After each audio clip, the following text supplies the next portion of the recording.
राम नाम रटते रहो जब तक घट में प्राण, कबहू तो दीन दयाल के बनक पड़ेगी कान। कबीर लौट सको तो लूटियो राम नाम की लूटी, फिर पीछे पछताओगे प्राण जहांगे छूटी।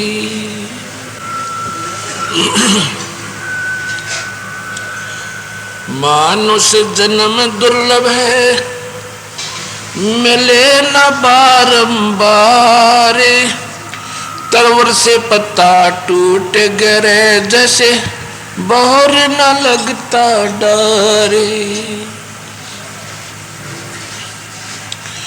कबीर मानुष जन्म पाय के नहीं रटे हरि नाम, जैसे कुआ जल बिना खुदवायो के काम।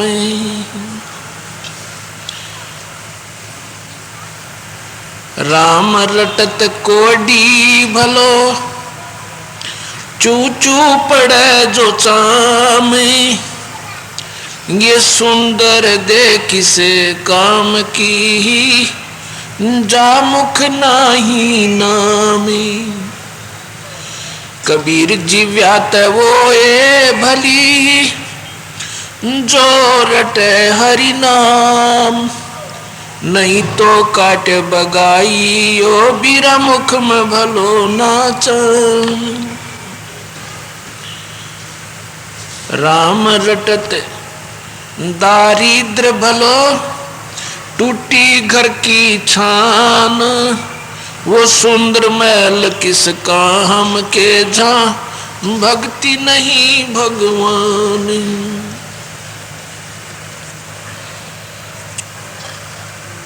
आज बंदी छोड़ भगवान कबीर साहब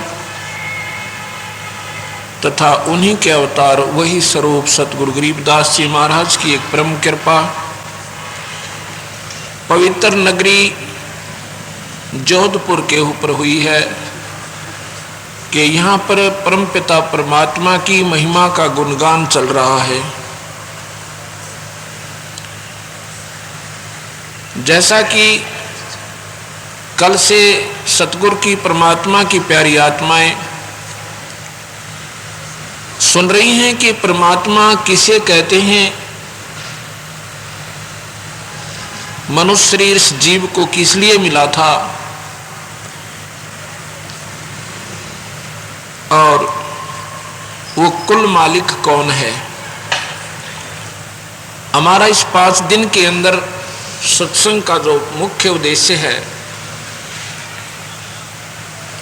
भक्त आत्माओं को सच्चाई का ज्ञान करवाना। वैसे तो सत्संग की कमी नहीं है, आज के दिन बहुत महापुरुष अपने अपने हिसाब से भक्त आत्माओं को परमात्मा की जानकारी बहुत दे रहे हैं।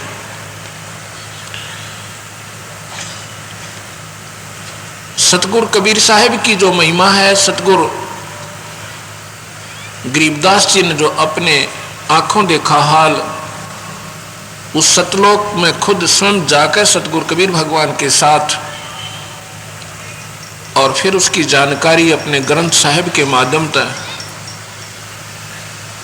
हमें मिली। फिर उनके आधार पर हमने अपनी क्रिया को सुचारू किया और जो संतों ने, सतगुरु भगवान ने, कबीर साहब ने जो भी कुछ लिखा था वो ज्यों का त्यों सत्य मिला। उसके बाद साहब ने इस दास की ड्यूटी लगाई कि सच्चाई का सारे समाज में प्रचार किया जाए। सच्चाई अवश्य एक बार कड़वी लगती है, लेकिन यह मीठी हो जाती है। जब हम कबीर साहब को भगवान बताते हैं, साहेब वैसे परमात्मा का ही प्रतिबोधक शब्द है।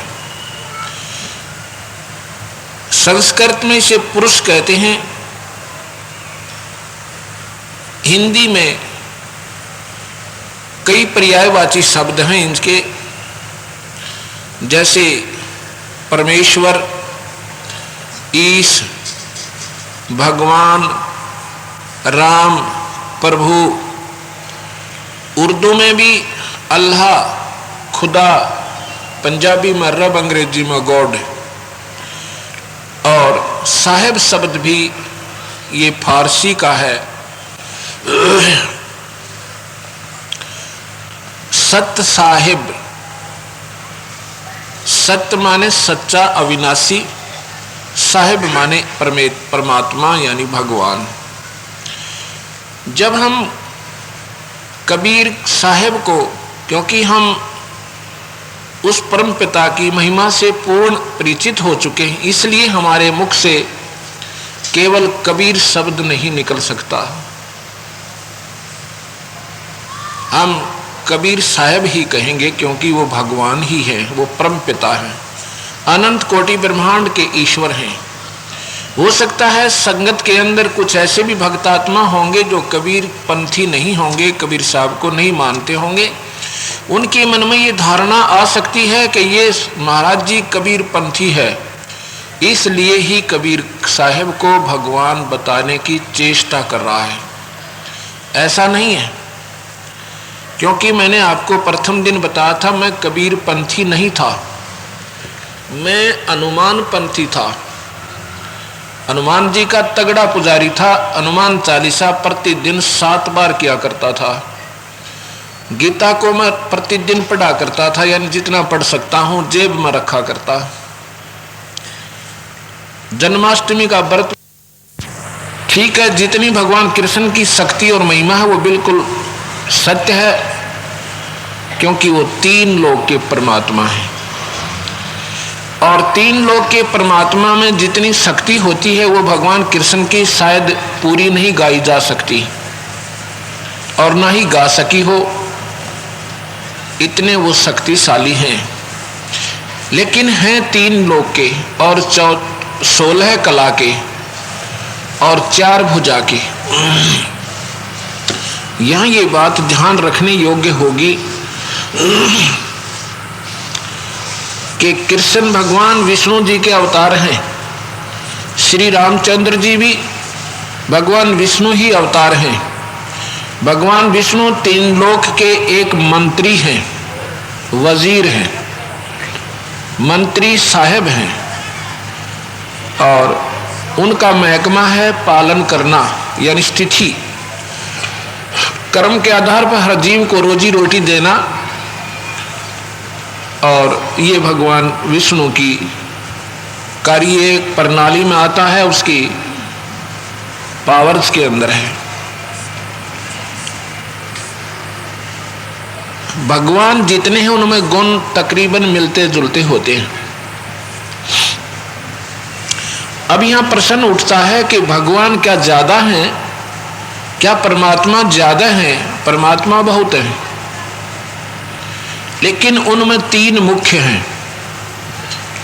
ब्रह्मा विष्णु महेश विशेष परमात्मा में नहीं आते, ये तो बहुत निम्न स्तर की शक्ति है, बहुत छोटी। अब यहां भी मन में एकदम खटका सा लगता होगा, जो क्योंकि मैंने भी जब ये ज्ञान सुना था ऐसा लगा था जैसे नीम खा लिया। ये क्या कह रहे हैं भगवान कृष्ण को भी, और निम्न स्तर बता रहे हैं। मुझे भी लगा था शायद ये कबीर पंथी बावड़े हैं, अपने भगवान की महिमा ही गाने के लिए सबको छोटा बता रहे हैं। ऐसा भी नहीं पाया फिर, क्योंकि सच्चाई सच्चाई ही होती है, भले ही उसका ज्ञान हमें ना हो। हम सुनते थे जो बचपन से ही कि 3 भगवान हैं, ब्रह्मा विष्णु और शिव।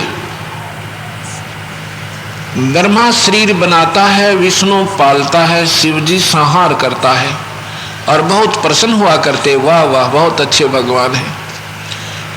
अब कबीर साहब के ज्ञान के चानने में जब हमने सोचा कि ये क्यों बना रहे हैं और क्यों मार रहे हैं, क्यों पाल रहे हैं, जैसा कि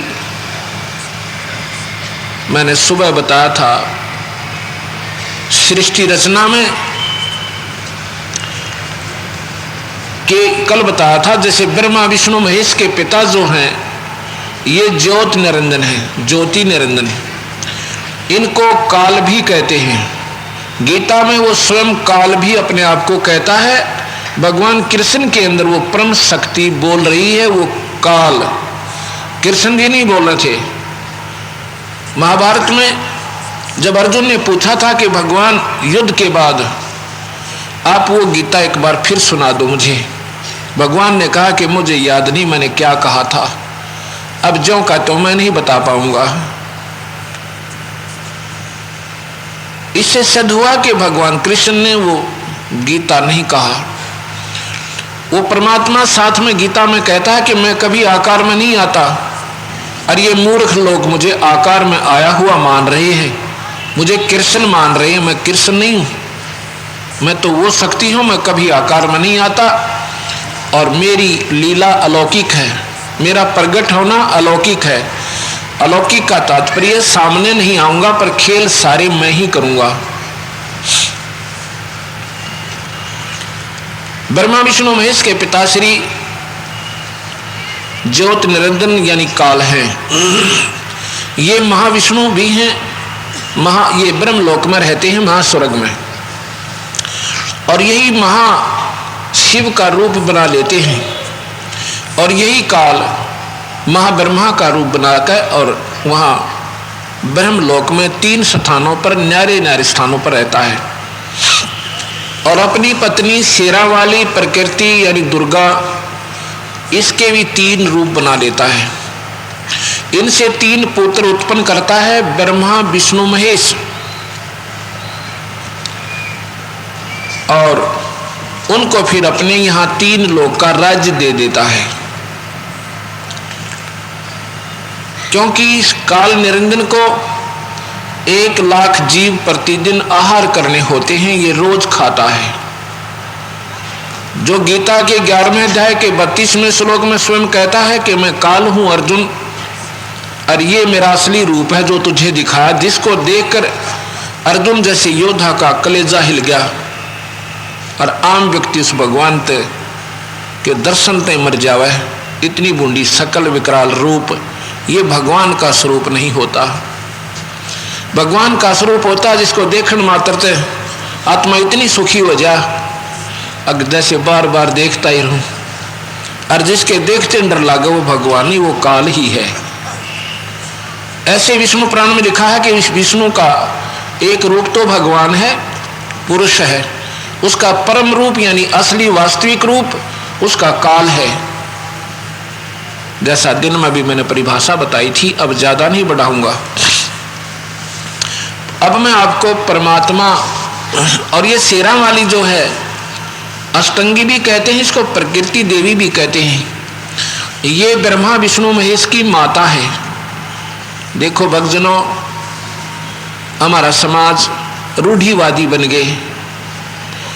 हिंदू अपनी साधना को श्रेष्ठ मानते हैं, मुसलमान भाई अपनी साधना को श्रेष्ठ मानते हैं, जबकि साधना तो एक ही है, एक ही परमात्मा है। अल्लाह कोई न्यारा नहीं और राम कोई दूसरा नहीं, एक ही शक्ति के भाषा भिन्न नाम है। हमने ये जो शास्त्र आज हिंदुओं के नाम लिख दिए कि हिंदुओं के शास्त्र हैं, ये हिंदुओं के नहीं। जब ना मुसलमान थे, ना हिंदू थे, ना सिख थे, ना ईसाई थे, ये सभी पुराण, ये वेद, गीता जी, महाभारत, सुधा सागर, ये उस समय श्री वेद व्यास जी द्वारा दोबारा रचित किए गए थे, एज इट इज, ज्यों के त्यों, और आज वो हमारे पास उपलब्ध है। तो उनको किसी ने पढ़ा तो क्योंकि कबीर साहब के ज्ञान बिना वो उनको ज्ञान नहीं हुआ। उसमें स्पष्ट लिखा है कि शिव पुराण में लिखा है कि शिव जी से विष्णु उत्पन्न हुआ और ब्रह्मा की उत्पत्ति भी शिव से हुई। विष्णु पुराण में लिखा है कि विष्णु से शिव, ब्रह्मा और विष्णु तीनों उत्पन्न हुए। अब ये बात उनके समझ में नहीं आई, क्योंकि कबीर भगवान ने जो मार्ग बताया, जो सच्चाई बताई, वो समाज ने स्वीकार नहीं करी। उसके बिना ये शास्त्र सुचारू नहीं बन पाए। कोई किसी से पूछो कि ब्रह्मा विष्णु महेश के पिता माता कौन है, कोई नहीं बता पाओगा आपने। जो भगवान राम और कृष्ण और शिव, ब्रह्मा विष्णु शिव के पुजारी हैं, क्योंकि उनको बताया नहीं गया। शास्त्र के पढ़ने वाले संस्कृत के जानने वाले थे, संस्कृत सभी शास्त्र संस्कृत में थे, आम समाज संस्कृत नहीं जाने था। उन्होंने जो बात नहीं समझ में आई उसको छोड़ दिया और कह दिया भगवान ब्रह्मा विष्णु महेश ये अजर हैं, अमर हैं, ये अजन में है, ये मरते को ना। और गीता में बतावा कि ना ब्रह्मा रहे, ना विष्णु रहे, ना शिव रहे, ये नाशवान है। खुद ब्रह्म अपने आप को कहता है मैं भी मरूंगा भाई, अर्थात तेरे मेरे अर्जुन गणे जन्म हो लिए। इसी सिद्ध हुआ कि ब्रह्म भी मरता है, पर उसका समय ब्रह्मा विष्णु महेश से करोड़ गुना ज्यादा है, फिर भी अंत होता है। गीता के 15वें अध्याय का 16, 17, 18 श्लोक बताता है कि दो भगवान, एक नासवान एक अविनाशी। नासवान ये क्षर भगवान ब्रह्म है, अविनाशी अक्षर पुरुष को कहा है। फिर 17वें श्लोक में 15वें अध्याय के कहा है कि वास्तव में अविनाशी तो इनसे भी न्यारा है, इन दोनों से भी भिन्न है, क्योंकि ब्रह्म तो नासवान है ही है, इसमें कोई शक नहीं। और पारब्रह्म जिसको अक्षर पुरुष कहते हैं, ये बहुत समय के बाद तब मरेगा, इसलिए इसको भी अविनाशी की संज्ञा दे देते हैं, क्योंकि इसका जो अंत होगा अरबों खरबों कल्पों का बहुत बीत जाएंगे, जब ये सारे ब्रह्मांड नाश में आवेंगे, 7 शंख ब्रह्मांड।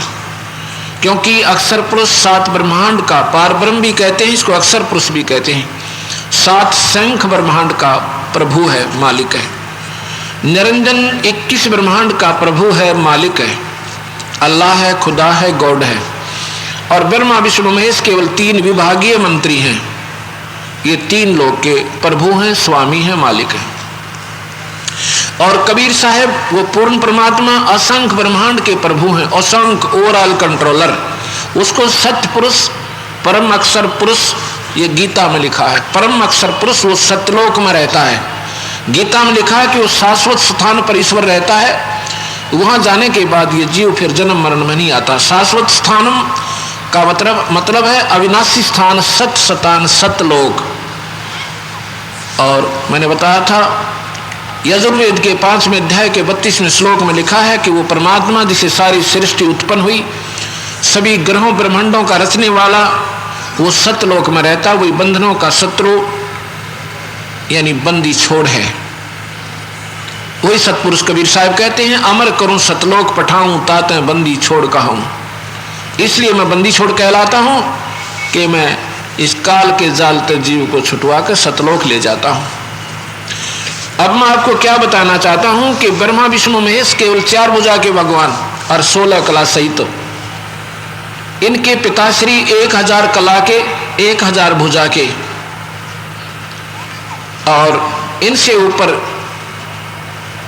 पार ब्रह्म है, सबसे ऊपर पूर्ण ब्रह्म यानी कुल मालिक जो है वो सतपुरुष है, वो असंख्य भुजा का, असंख्य जिसको गिनती नहीं कर सकते, असंख्य कला का, असंख्य कला बिना अनकाउंटेबल यानी उनकी गिनती नहीं कर सकती, वो इतने पावरफुल हैं। अब आप विचार कीजिए, एक तो 40 वाट का, एक तो 4 हाउस पावर की मोटर, 1000 हाउस पावर की, और एक थर्मल प्लांट, आप हिसाब ले लेना। फिर वो 4 हाउस पावर की तो ब्रह्मा विष्णु महेश, 8 हॉर्स पावर की समझ लो इनकी माता, और 1000 हॉर्स पावर का इनके पिताश्री। लेकिन ये कबीर भगवान समझ लो थर्मल प्लांट जहां से बिजली बनती है जिसकी कोई अंत कोई ना। अब ये बात आप शास्त्र पढ़ोगे जब बात बनेगी। सभी शास्त्रों का समावेश हमने एक किताब बनाई है गहरी नजर गीता में। मैंने पुस्तक पहले 2 पुस्तक इस दास ने बनाई, जिसमें यथार्थ भक्ति संदेश प्रथम भाग और द्वितीय भाग। द्वितीय भाग में हमने काफ़ी इस गीता की जानकारी देने की चेष्टा की। उसमें कुछ एक जो रूढ़िवादी भक्त आत्मा थी, उन्होंने कहा कि तुम्हारे महाराज जी का जो अच्छी लगी ना वो तो इसमें दे दी, और जो सच्चाई थी गीता में वह छुपा दी। तो इस दास के ऊपर कृपा हुई दाता की कि क्यों ना इस ऐसे अनमोल शास्त्र को एक बार दोबारा अनुवाद कर दिया जाए, क्योंकि संस्कृत फेरबदल नहीं हो सकती। जो भगवान ने अपने मुंह से बोल रखी है उसको कोई नहीं मिटा सकता, वो यूं की नो रहेगी। शब्दार्थ गलत करते हैं वो मूर्ख लोग हैं, भावार्थ में वो चेंज कर सकते हैं जिसकी जितनी बुद्धि काम करती है। तो इस दास ने ये सारी आंशिक लेख सभी शास्त्रों के थोड़े थोड़े जो इसमें आवश्यक थे वो इसमें दे रखे हैं।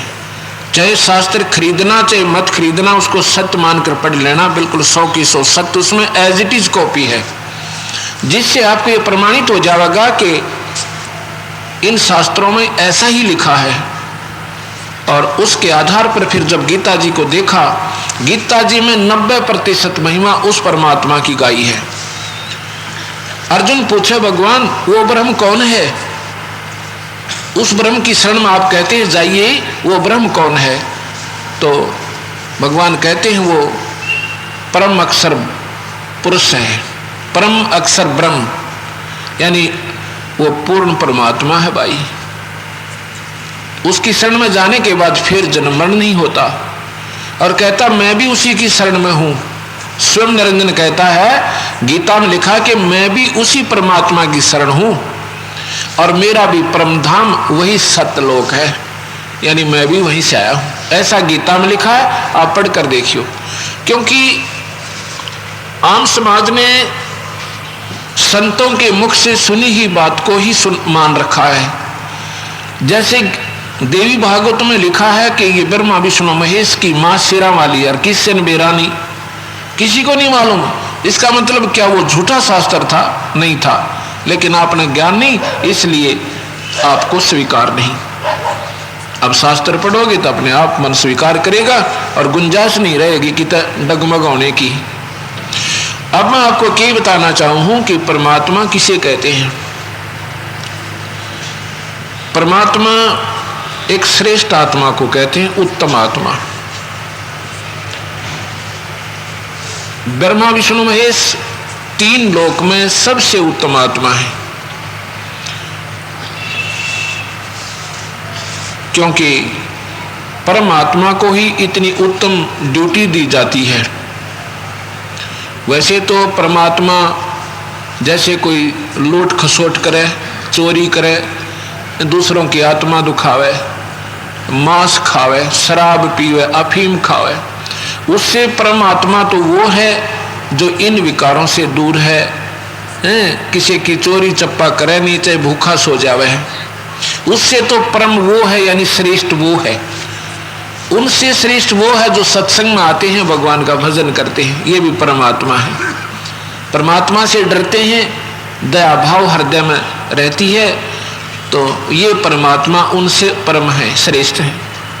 इनसे श्रेष्ठ वो देव पुरुष हैं जिन्होंने भक्ति करने की कोशिश की और भक्ति श्रेष्ठ मार्ग ना मिलने से वो परमात्मा यानी श्रेष्ठ आत्मा देवता की पदवी पाए। इनसे भी परमात्मा ये ब्रह्मा विष्णु महेश है। गरीबदास जी अपनी वाणी में कहते हैं ब्रह्मा विष्णु शंभु शेषा तीनों देव दयालु हमेशा। ये बहुत दयालु हैं, लेकिन इनकी ड्यूटी, इनका कर्तव्य इनके परम पिता ने ऐसी दे दी जिसमें इनको निर्दयी भी बनना पड़ता है। जैसे भगवान शिव की ड्यूटी ला रखी है संहार करने की, जिसका जब समय आओगा तो भगवान शिव ने उसको खत्म करना होगा। दयालु होती हुई अपने कर्तव्य प्रयाण इन्होंने ये भी अनर्थ करना ही पड़ेगा। इससे ये नहीं कहा जा सकता कि ये दयालु नहीं है, लेकिन इनकी ड्यूटी ऐसी है। अब जैसे कितना ही अच्छा जर्नल हो मिलिट्री का, उसको आदेश होगा गवर्नमेंट का कि आपने युद्ध करना है, वो तुरंत तैयार हो जाएगा। और उसने वो लड़ाई करनी पड़ेगी, क्योंकि उसकी ड्यूटी है, उस पोस्ट पर है। ऐसी ये ब्रह्मा विष्णु महेश तीनों बहुत पुण्य आत्मा हैं। एक बार भगवान विष्णु की छाती में लात मारी थी भृगु ऋषि ने, और इन्होंने कहा था कि ऋषि आपके कोई चोट तो नहीं आई, यानी दयालुता की कलम तोड़ उदाहरण है। ऐसे भगवान शिव ने इतने दयालु हैं कि इनको जरा सा कोई प्रसन्न कर ले, इनकी थोड़ी सी साधना कर ले, खुश हो जाते हैं, क्योंकि इनमें नम्रता विनम्रता बहुत ज़्यादा है, और जिसके कारण ये कई बार धोखा भी खा जाते हैं, क्योंकि पाप आत्मा इस संसार में बराबर चलती हैं। ये तीन लोक के परमात्मा हैं, इनसे परम ये ज्योत निरंजन है, इनसे परम आत्मा यानी इससे भी ज्यादा दयालु है ये, लेकिन इसको श्राप लग गया, ये श्राप वश मजबूर हो गया, इसने 1 लाख जीव रोज खाने पड़ते हैं। एक राजा बताते हैं बहुत नेक था, मुसलमान था, और वो मांस नहीं खाता था, इतना नेक, ना किसी को तंग करता था, और अपनी प्रजा का पालन अपने बच्चों की तरह करता था। एक बार उसका बीमारी होगी, पेट में दर्द हो गया। उसने क्या किया कि सभी डॉक्टर वैद्य बुलाए, सभी दवाई देकर फेल हो गए। एक वैद्य ने बताया कि आपने 1 बकरे का कलेजा प्रतिदिन खाना पड़ेगा जब तक तुम जीवित रहोगे। अब वह मजबूरी होगी उसकी, 1 बकरे का कलेजा फिर वो रोज खाने लग गया, उसको राहत मिल गई, यानी पाप न्यों बढ़े।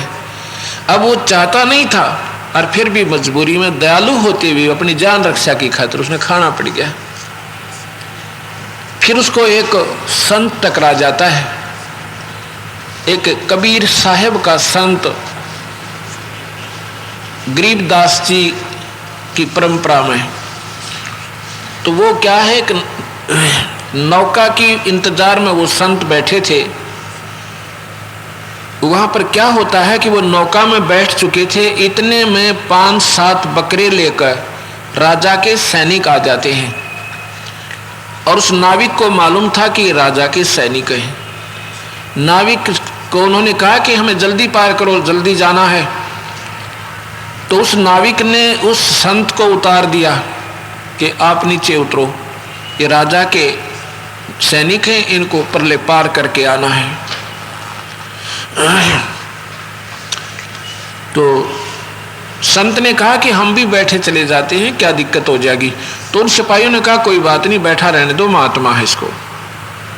जब वो दरिया से जा रहे हैं, वो पूछते हैं अभी कहाँ ले जा रहे हो इन बकरों को, तुम राजा के सैनिक बताते हो, तुम बकरियां का क्या करोगे भाई। कहते हैं राजा को एक बीमारी लगी हुई है, प्रतिदिन 1 बकरे का रोज सीना खाता है। उसने कहा कि राजा को कह देना आज के बाद उसको दर्द नहीं होगा, पर बकरे नहीं खावे। सैनिकों ने बताया बहुत नेक आत्मा है, वो मांस भी नहीं खाते थे मुसलमान होते हुए भी, लेकिन अब मजबूरी में उन्होंने मांस खाना पड़ गया। तो संत ने कहा कि हमारे कबीर भगवान की कृपा से वो ठीक हो जाएगा और उसने मांस नहीं खाना पड़ेगा और नहीं खाएगा। और उन सैनिकों ने उनका पता पूछा, सारा पता नोट किया। जब वो वहां पहुंचे तो राजा ने कहा कि भाई मैं मांस नहीं खाऊंगा, मैं ठीक हो गया, मुझे कोई दर्द नहीं। तब उन्होंने कहा कि भगवान राजन ऐसे ऐसे एक संत मिला था हमें। कहता किस टाइम मिला था कि इसमें ये बात कही। कहता उसके बाद मुझे पीड़ा नहीं है, मैं बिल्कुल ठीक हूँ। उस संत को ढूंढा, उसके संतान भी नहीं थी, कबीर साहब की कृपा से साल भीतर उसका लड़का हो गया, और ज्यादा प्रसन्न हुआ।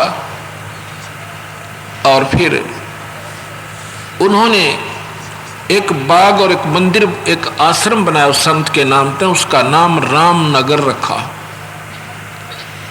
तो यहां हम ये कहना चाहते हैं कि परमात्मा से कहते हैं श्रेष्ठ आत्मा।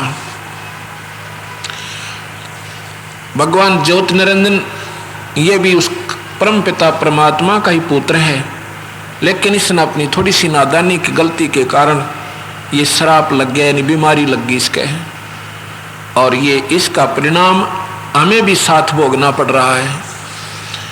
1 लाख जीवों का ये काल रोज आहार करता है, इसलिए ये गुप्त रहता है, किसी के सामने प्रकट नहीं आता होता। स्वर्ग में नहीं रहता, ये स्वर्ग में इस रूप में नहीं रहता जिसका वास्तविक रूप है। ये जैसे प्लास्टिक सर्जरी कर लें तो वो ओरिजिनल रूप छुप जाता है उसका, चाहे कितना विकराल बुंडा हो।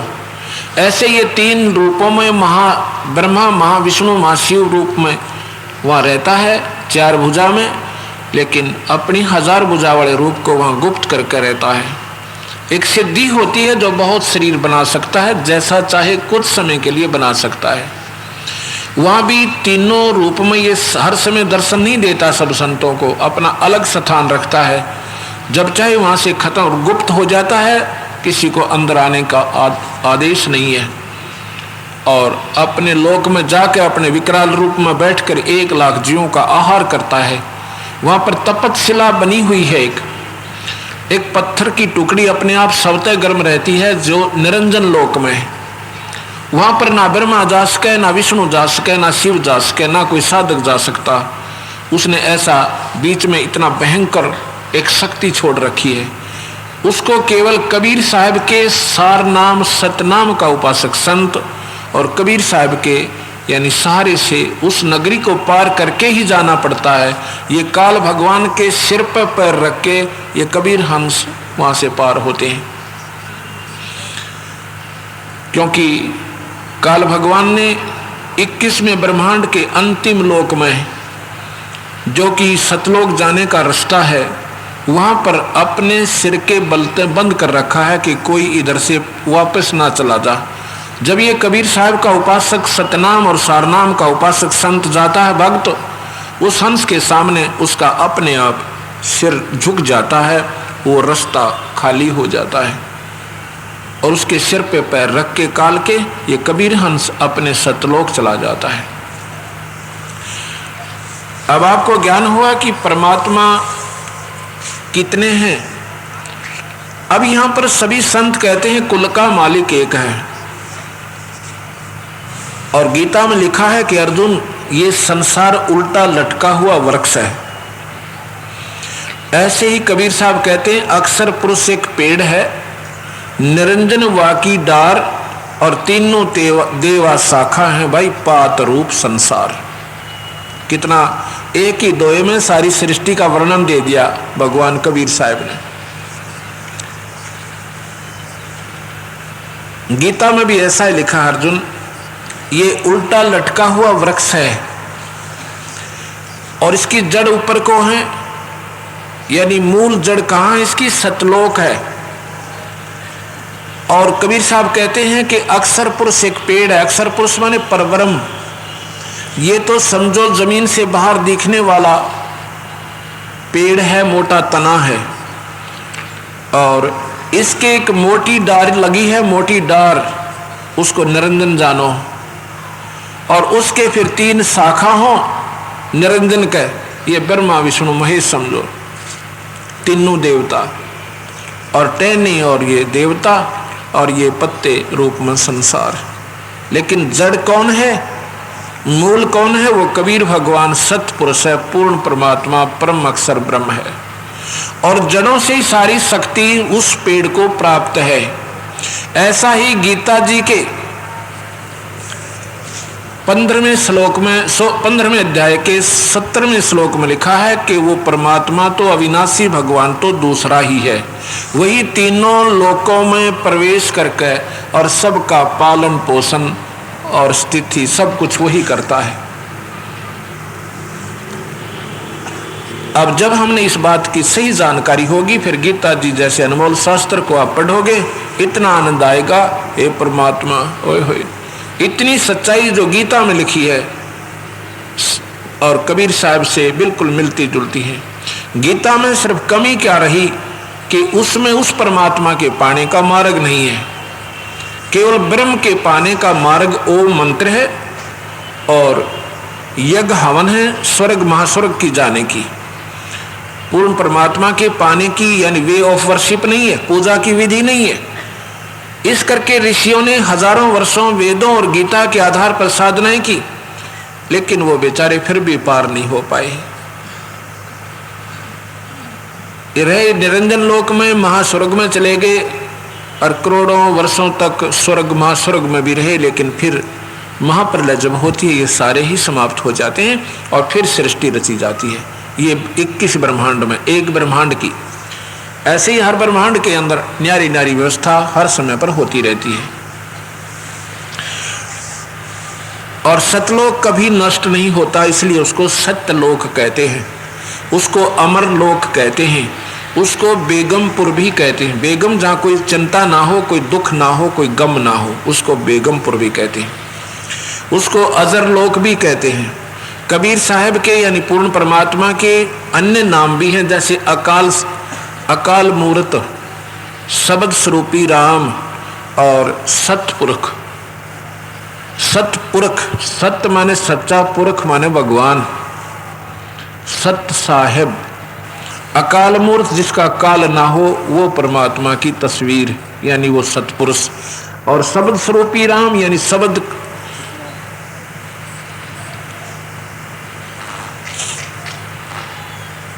स्वरूपी राम, शब्द स्वरूपी राम यानी शब्द खंड नहीं होता, इसका नाश नहीं होता शब्द का, यानी वो परमात्मा शब्द स्वरूपी है।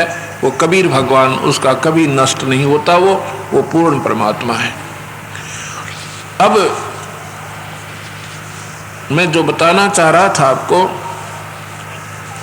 कि यदि हम कबीर साहब को परमात्मा बताते हैं, जो भक्तात्मा सतगुरु की महिमा से परिचित हैं वो तो स्वीकार कर लेते हैं, क्योंकि जैसे राम और कृष्ण भगवान की महिमा बहुत ही ज्यादा हिंदू समाज में प्रचारित की गई। जब हम पैदा हुए उसी समय से हमने भगवान राम और कृष्ण की महिमा आम बच्चे आम संत पुस्तकों के माध्यम से, धार्मिक पुस्तकों के माध्यम से हमने खूब सुनी और हमें स्वतः स्वीकार्य हो गया कि ये बहुत ही अच्छी भगवान है और ये परमात्मा है, क्योंकि हमने पूर्ण ज्ञान नहीं था। उनको स्वतः स्वीकार कर लिया कि ये भगवान है, क्योंकि हमने महिमा गणी सुनी, आम व्यक्ति से सुनी और किसी ने नकारा नहीं किया कि हाँ भगवान है, ये तीनों परमात्मा, इसलिए हमने स्वीकार्य हो गया। और हम भी मानते हैं, बंदी छोड़ कहते हैं 3 लोक का राज है ब्रह्मा विष्णु महेश, और यही शास्त्र बताते हैं कि तीनों लोक के भगवान हैं। अब परमात्मा जो है उसके गुण क्या होते हैं, विचार करना थोड़ा सा ध्यान पूर्वक। हमारे कबीर पंथियों को भी ज्ञान नहीं है पूर्ण, सत्कर मान लेना, क्योंकि हिम्मत नहीं हुई उन लोगों की, उन महापुरुषों की कि समाज में डंका मार दें कि हमारे कबीर साहब पूर्ण परमात्मा है। अपने अपने आश्रम में तो ढोल पीट दिए, क्योंकि वहाँ तो वही भगतजन जाते हैं जो कबीर पंथी हैं, उनको जैसे कहोगे वैसे ही मान लेते हैं, क्योंकि उनको शास्त्रों का ज्ञान इन्हें भी नहीं हो ना होने के कारण ये घबरा जाते हैं कि कहीं समाज ये ना कहे कि तुम राम और कृष्ण को छोटा क्यों बता रहे हो। हम छोटा बता ही नहीं रहे, ये तो गीता बता रही है, महाभारत बता रही है, विष्णु पुराण बता रहा है, वही हम सुना रहे हैं। फिर कोई आदमी ऐसा नहीं है जो उन्हें वैसे ही अपने आप ही कोई सिर फड़वा हुआ, नहीं, हर इंसान बुद्धिजीवी है और शास्त्र ही आधार है। हर संत हर परमात्मा के गुणगान गाने का एक मीडिया वही बना है, उन्हीं के आधार पर उनकी लीला गाई गई। तो जैसा कई हम बहुत कबीरपंथी आश्रमों में गए, पहले अपने राम कृष्ण की महिमा तो हमारे साथ हृदय में समाई हुई थी, उतनी तो अब भी हम इनकी महिमा अवश्य गाते हैं। हम एक आरती करते हैं दोपहर के बाद, उसमें पूर्ण रूप से सभी पुराण और सभी वेद, गीता जी, राम और कृष्ण की महिमा परिपूर्ण हो जाती है। उसमें हम रोज स्तुति गाते हैं, जितनी इनकी शक्ति है हम इनको इतना अवश्य और आदर देते हैं, मानते हैं। लेकिन इनसे ऊपर जो परम शक्ति है, हमारा उनसे संपर्क हो गया तो अब ये हमारे और ज़्यादा साथी हैं, अधिक लाभ देते हैं। जैसे हमारा प्राइम मिनिस्टर से मेल हो जा और कोई करवा देवे, और फिर देखा यहाँ के कलेक्टर और पुलिस कमिश्नर यानी एसपी आपको विशेष लाभ देंगे, क्योंकि उनको भी सहारा उस परम शक्ति का हो गया। ऐसे ही जब हम कबीर पंथ लिख देने से, कबीर साहब की 4 बानी गा लेने से या याद कर लेने से कबीर पंथी नहीं बना। कबीर पंथी होगा जो पूरे संत संपर्क करेगा और फिर वो नाम लेवे और उस परम पिता से जुड़ जाएगा, तो कबीर पंथी है। नहीं तो वो सुख की फीत है उसको कबीर पंथी की, वो नरक में जाएगा, उसको कोई नहीं बचा सकता। क्योंकि कबीर साहब के समय 64 लाख शिष्य साहब के हुए थे। अब जहां देखे आश्रम में वही नाम देते पावे, और नाम भी सारे गलत। अगर सही भी वो देते होंगे फिर वो अधिकारी नहीं नाम देने के। और गलत नाम तो वैसे सतगुरु के दुश्मन बताए हैं, जो गलत नाम देते हैं वो समाज के भी दुश्मन, अपने भी दुश्मन। और जिसको अधिकार नहीं वो नाम देता, वो नरक में स्वयं भी जाएगा। और क्योंकि नकली पासपोर्ट कोई बना देवे तो वो दोनों पेटे, बनवानिया भी और बनाने वाला भी, दोनों की कैद होएगी वहां जाते ही, और उसका सारा समय बर्बाद हो जाएगा बेचारे का। अंतिम समय आ जाएगा उस साधक का जो नकली गुरु पर आश्रित हो रहा था। गरीबदास जी कहते हैं, अंधे गूंगे गुरु गणे ये लंगड़े लोभी लाख, और साहिब से परिचय ये बात बनावे साख। ऐसे ही जब हम इन बातों को सुनेंगे, क्योंकि हमने मैंने 7 वर्ष हो गए उपदेश देते ने, अब ये 8वां वर्ष लग गया। सन 1993 में मेरे गुरुदेव ने आदेश दिया था कि तू पुत्र नाम दिया कर। मुझे पसीना आ गया, क्योंकि मैं तो नौकरी करता था, एक बहुत ही गिरी हुई आत्मा था।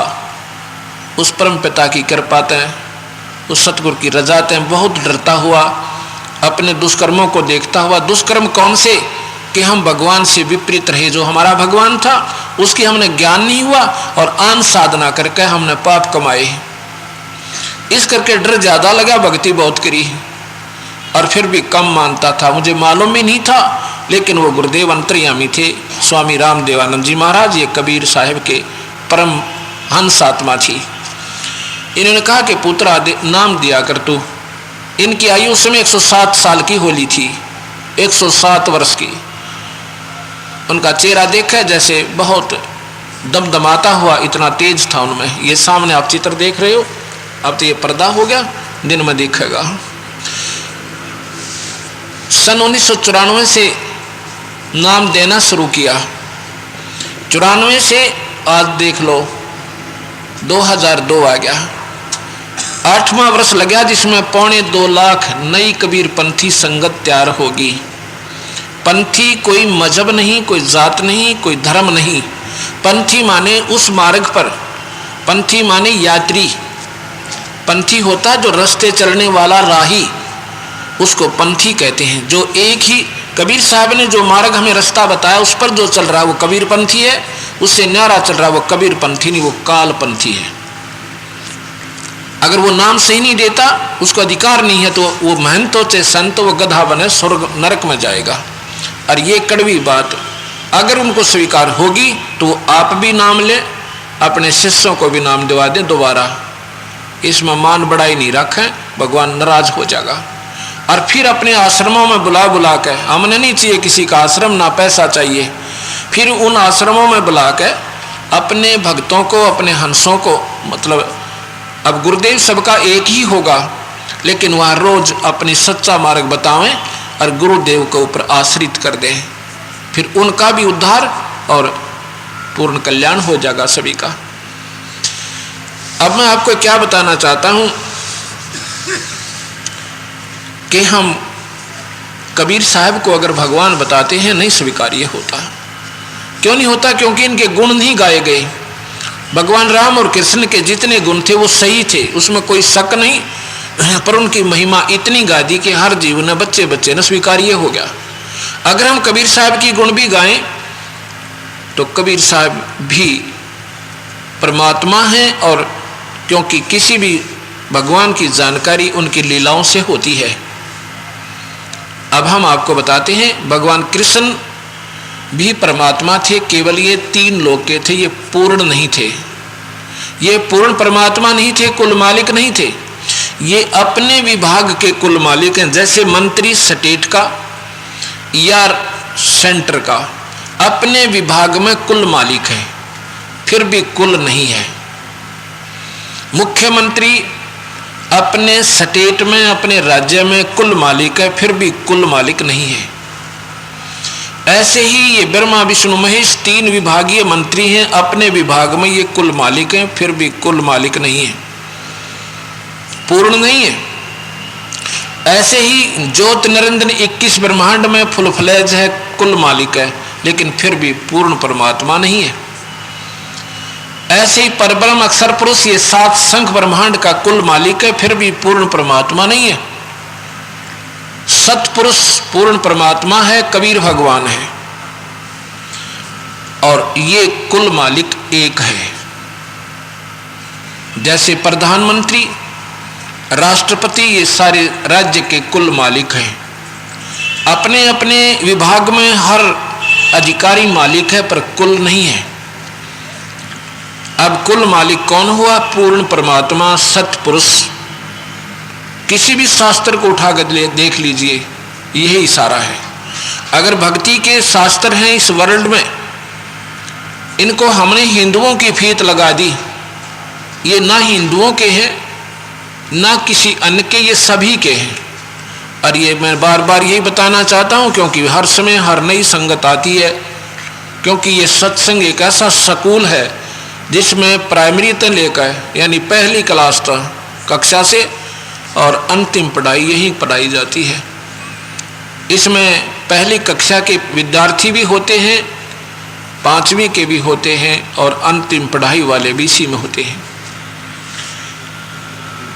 तो यहाँ अब हम कृष्ण जी की महिमा बताते हैं कि वो भगवान किन किन कारणों से माने गए थे। भगवान कृष्ण ने राजा मोरध्वज के पुत्र ताम्रध्वज को आरे से चरवा कर जीवित कर दिया। ये गुण ईश्वर के होते हैं, ये परमात्मा के गुण है कि वो मुर्दे को भी जीवित कर सकता है।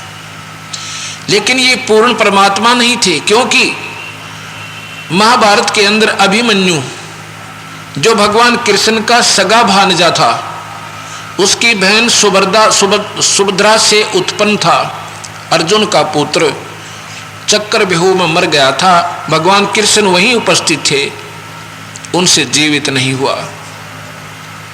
कारण क्या है कि ताम्रध्वज के श्वास यानी मनुष्य शरीर की आयु बकाया थी और अभिमन्यु की नहीं थी, उसको ऐसे ही मरना था। इसलिए इनमें इतनी शक्ति है कि इस शरीर को जोड़ सकते हैं, कटे हुए को स्वस्थ कर सकते हैं, लेकिन उम्र नहीं बढ़ा सकते, ये आयु नहीं दे सकते। इसलिए ये अपूर्ण है। परमात्मा यानी भगवान अवश्य है, पर अपूर्ण है, पूर्ण नहीं है। फिर भगवान कृष्ण के सामने एक बार दुर्वासा जी द्वारका के बाहर जाकर बैठ जाते हैं। ये बहुत पहुंचे हुए सिद्ध पुरुष थे, इनका बोलबाला बहुत दूर तक था कि ऐसे पहुंचे हुए महापुरुष हैं जो मुख से जुबान निकाल देते हैं वो पूर्ण हो जाती है। तीनों कालों के ज्ञाता हैं, भविष्य में क्या होगा ये बता सकते हैं। उस नगरी के द्वारका के कुछ बच्चों ने, लड़कों ने, जवानों ने एक मजाक करना चाहा, क्योंकि भगवान कृष्ण की आड़ में वो किसी का आदर नहीं करते थे। इतने अभिमानी हो गए थे यादव भगवान कृष्ण ने, क्योंकि शिशुपाल जैसे राक्षस को उसका सिर काट दिया था, सुदर्शन चक्र तक जरासंध मार दिया था, और भी जो उनके सामने आए थे बकवाद करनी, सबको कूट छेद कर सीधा कर दिया था या खत्म कर दिया था। इसके कारण यादव वंश बहुत ही ज्यादा अभिमानी हो गया था, संतों का अनादर शुरू कर दिया था। उन्होंने मजाक करना चाहा, देखेंगे कृष्ण से भी क्या ये बड़ा है क्या, काहे का भक्त, काहे का संत है, ऐसा मन में लेकर चलो इसकी परीक्षा करते हैं। भगवान कृष्ण के पुत्र प्रद्युम्न को एक लड़की के वस्त्र पहरा कर गुजरियां जैसे, और उसके पेट पे एक कढ़ा बांध दिया लोहे का, कढ़ाई जैसे छोटी सी सब्जी बनाने की होया करे, जैसे गर्भवती लड़की होती है ऐसा उसका आकार बना दिया, और ऊपर के कपड़े बांध दिए, लोग गुद्दड़ सा बांध के हाथ लाग गए तो नो करड़ा करड़ा ना दिखा, पेट जैसा ही लगा है। और 20-30 बच्चे इकट्ठे होकर, बच्चा तो क्या था, वो तो जवान हो रहा था जब अनिरुद्ध उसका पुत्र भी हो रहा था, और अनिरुद्ध का ब्याह भी हो लिया था, विवाह भी हो चुका था, यानी कृष्ण के पोते का। फिर भी वहां जाते हैं और जाके दुर्वासा जी से कहते हैं कि ऋषिवर, हमने आपकी बहुत महिमा सुनी है। वो कहता आओ भाई बैठो, कैसे आना हुआ। एक उसका नकली पति बना लिया, यानी सांग कर लिया, और कहा कि ये इसकी पत्नी है। घूंघट घांघट काट के यानी पक्की तरह हो गया प्रद्युम्न, और ये इनको जी भगवान हे ऋषिवर बहुत दिन शादी हुए को हो गए, और अब इनके भगवान ने आस की है, ये उतावले हैं, आपकी महिमा सुनी है, ये पूछना चाहते हैं कि पुत्र होगा या पुत्री, आप जानी जान है। दुर्वासा तो जान गए बकवास करने आए हैं। दुर्वासा ने क्रोधित होकर कह दिया कि यादव कुल का सत्यानाश होगा, इस तरह श्राप दे दिया कि यादव कुल का सर्वनाश होगा इसमें, इससे जो इसके पेट पर है, जिसको तुम गर्भ मान रही हो, क्या होगा। और फिर बहुत क्रोधित हो गया, सब भाग गए। इतना बेरा था कि वो श्राप दे देगा तो टड़े कोई ना, पर फिर भी वह करड़ाई उठा लेगी। वहां से वो बच्चे भाग लिए हैं, और जी घर आ गए। गांव में सुरसराट हुआ, नगरी में पता चला कि बच्चों ने शरारत कर दी, दुर्वासा ने श्राप दे दिया।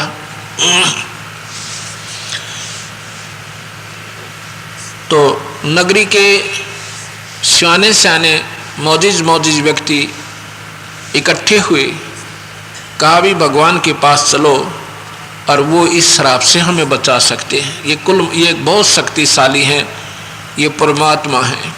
क्योंकि परमात्मा जैसे गुण थे भगवान कृष्ण में, पर पूर्ण नहीं थे, ये प्रमाण आपको अब मिलेगा।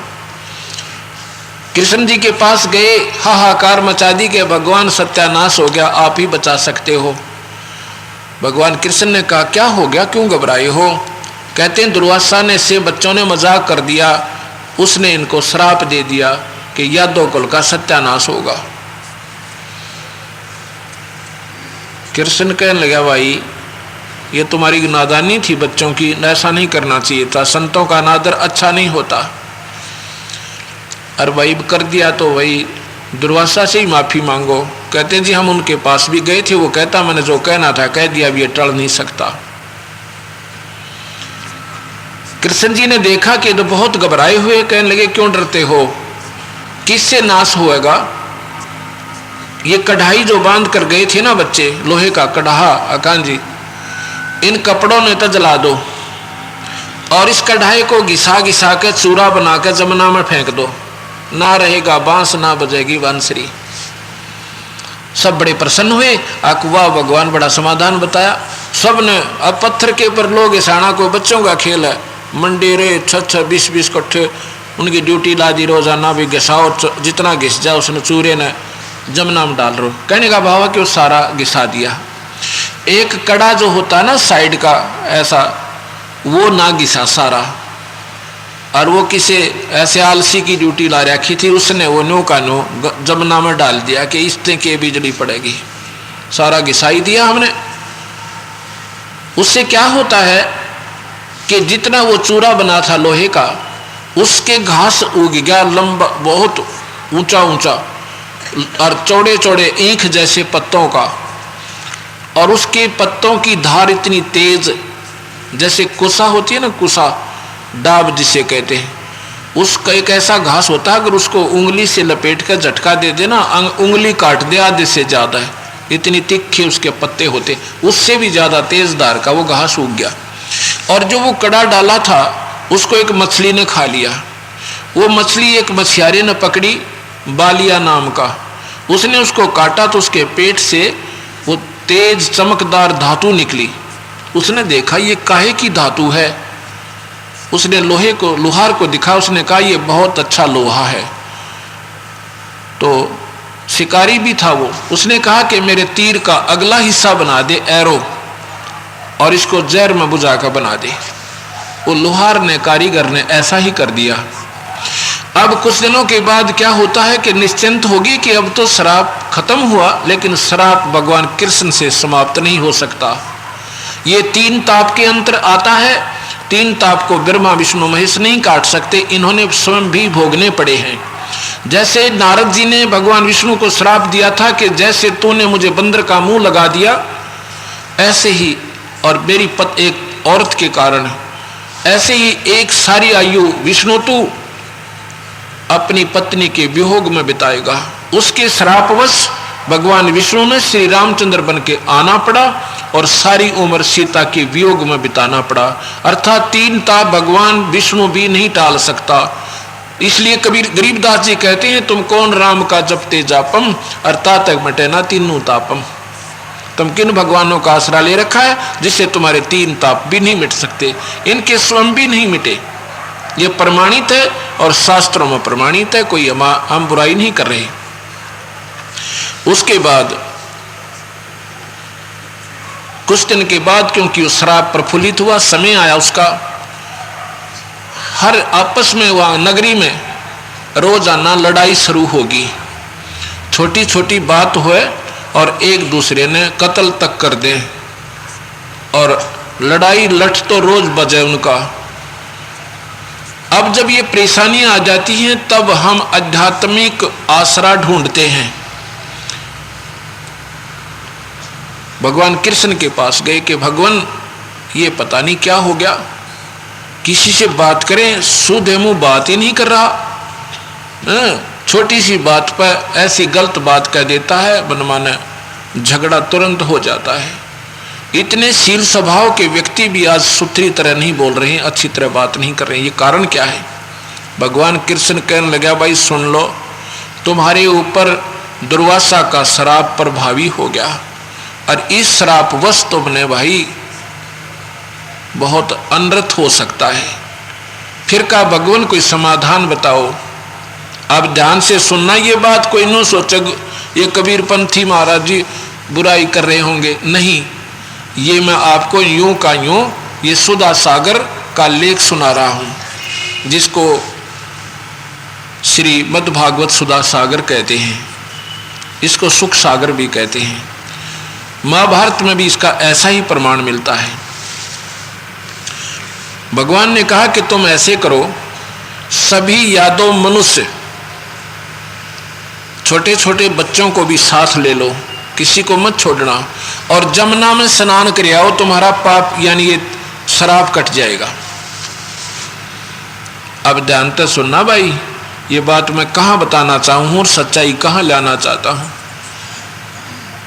अब कोई कहता ना गंगा में स्नान कर ले पाप कट जाएंगे, या जमुना में नहा ले पाप कट जाएंगे। भगवान कृष्ण ने स्वयं कहा था कि जमुना में स्नान करो, तुम्हारे पर श्राप नहीं रहेगा और ये झगड़े बंद हो जाएंगे। सभी अपने छोटे छोटे नवजात शिशुओं को भी ले गए, कहीं ये ना रह जावे, इन पर श्राप रह जावे, और इनको भी नहवा कर लाएंगे, गंगा में जमुना में स्नान करवाएंगे।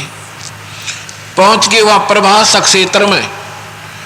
वहां जाकर क्या करते हैं, वहां जब पहुंच गए तो लड़ाई तो घर गांव में शुरू ही थी, उनकी आपस में मनमुटाव चल ही रहा था। वहां पर भी छोटी छोटी बातों को लेकर वहां मुक्का मुक्का लातम लाता झगड़ा हो गया शुरू। गंगा जमुना में नहाना तो रह गया, वो घास जो उगया था ना उस कण से, लोहे के कण था, उसको उखाड़े और ऐसे मारे और गर्दन का लपेटा आवर ऐसे खींच दें, गर्दन दो न्यारी हो जा, आधी कट के नीचे गिर जा। 56 करोड़ यादव उसमें वहां जमुना के किनारे आपस में खून खराबा हो गया, समाप्त हो गए, कट के मर गए, आपस में लड़के मर गए। और फिर सुनो, भगवान कृष्ण को उसी 2-3 दिन के बाद उसी शिकारी ने, जिसने वो उसी कड़े का वो तीर बनवाया था, वो भगवान कृष्ण के पैर में मारा, प्रभास क्षेत्र में। धोखे से लगा, कहा कि भगवान कृष्ण एक वृक्ष के नीचे लेटे हुए थे, घुटने पर पैर को रख कर, जिस पैर में पद्म था उस पद्म को देखा कि उस शिकारी ने सोचा कोई मृग है, और उस हिरण की आंख चमक रही है पत्तों की झुरमटों में से। तो शिकारी ने सारा दिन कोई शिकार ना मिला, 2 पैर होगी थी, उसने सोचा कहीं ये भी ना खिसक जा, ठोक दे नाड़े का। उसने उधर से ही अपने पत्तों के अंदर से ही तीर मार दिया, और वो भगवान के उस चमकती हुई, उसने सोचा था ये आंख है, और था वो पद्म भगवान कृष्ण के पैर का, चमक रहा था जैसे कोई 100 वाट का बल्ब और दिन में चस रहा हो। लगते ही भगवान चिल्लाए, मर गया भाई, मर गया रे, मर गया रे। अब शिकारी ने सोचा ये तो जुल्म हो गया, कोई आदमी को लगा और वो मानस मर गया। भागा आया, देखा तो भगवान ये द्वारकाधीश वहां पर पड़े पड़े तड़प रहे हैं। ऐसे भगवान की हत्या की गई, भगवान कृष्ण की। भगवान कृष्ण के सामने अनिरुद्ध भगवान और प्रद्युम्न भगवान का बेटा, ये सब सर्वनाश को हो गए। 12,000 पुत्र बताते हैं भगवान के, क्योंकि 16,000 पत्नी, 16,008 पत्नियां थी, और वो सभी नाश को प्राप्त हुए, भगवान नहीं बचा सके। उसके बाद 8 की 8 पत्नियां ने, जो उनकी अपनी ब्याहता पत्नियां थी, शादी की थी उन्होंने, उन 8 की 8 ने आत्महत्या की। उसके बाद अग्रसेन, वासुदेव, इन्होंने भी जलकर अपने प्राण हत्या की। ये महाभारत मेरे पास रखा, इसने पढ़ लेना, सुधा सागर भी मेरे पास, इसमें लिखा हुआ न्यू का न्यू। भगवान नहीं बचा सके, क्योंकि ये उस काल के वश हैं, और सब खेल वो काल निरंजन खेल रहा है। इन बेचारा को कठपुतली बना रखा है, इनके पुत्र होते हुए भी वो काल इनको बख्शता नहीं। तो यहां सतगुरु महाराज कहते हैं ये भी भगवान है, पर ये पूर्ण नहीं है। अब कबीर साहब के बारे में मैं आपको बताता हूं कि ये परमात्मा थे। साहिब कबीर चारों युगों में आए हैं। सतयुग में सत्सुकृत नाम से, और त्रेता में मुनिंदर नाम से, द्वापर में करुणा में नाम से, और कलयुग में कबीर नाम से। जब तक ये कलयुग चलेगा, कबीर साहब के कबीर नाम का बोलबाला अंतिम सांस तक रहेगा, ये नाम नहीं मिटेगा। हाँ, वो अन्य भी रूपों में अन्य नामों से आते रहेंगे और अपना सतबारक दर्शाते रहेंगे, लेकिन महिमा कबीर की ही चलेगी, कबीर नाम की चलेगी। ये मिटाया नहीं जा सकता।